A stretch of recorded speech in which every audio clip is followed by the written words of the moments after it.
Noi siamo in fascia 5, siamo entrati ufficialmente con tutte le province, in fascia 5 con i ricoveri. Ricoveri ospedalieri. Il Veneto è ufficialmente in fascia 5 con criticità diverse a seconda delle aree e presto in alcuni comuni potrebbero arrivare misure ad hoc con mini zone rosse e tamponi a tappeto. Lo annuncia il presidente della regione in riferimento alla Valle del Lagno e ad Auronzo di Cadore. Faremo, da quel che so io, una campagna di tamponi.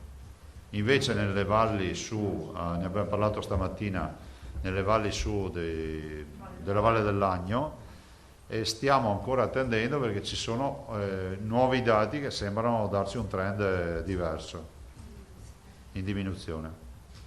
Però non escludiamo sulle valli del Lagno delle restrizioni ulteriori, definiamoli, a voi piacciono queste notizie, no? Il mini lockdown, ma chiudere i bar, quelle robe lì, insomma. Nel frattempo è leggermente variata rispetto alla prima stesura l'ordinanza anti-assembramenti firmata ieri da Zaia relativamente al numero massimo di clienti per i negozi.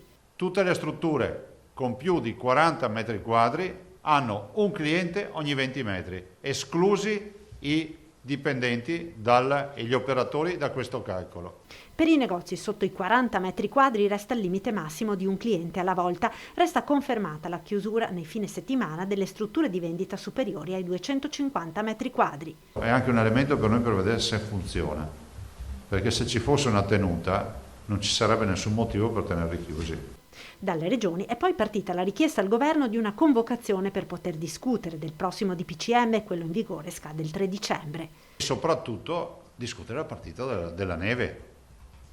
Il tema della montagna invernale, davanti a notizie che si rincorrono di apertura dell'Austria, di apertura della Svizzera e quant'altro, si fa fare la figura veramente della periferia, dei dimenticati. Infine la questione scuola, con la notizia che circola da qualche ora di una riapertura delle superiori a dicembre.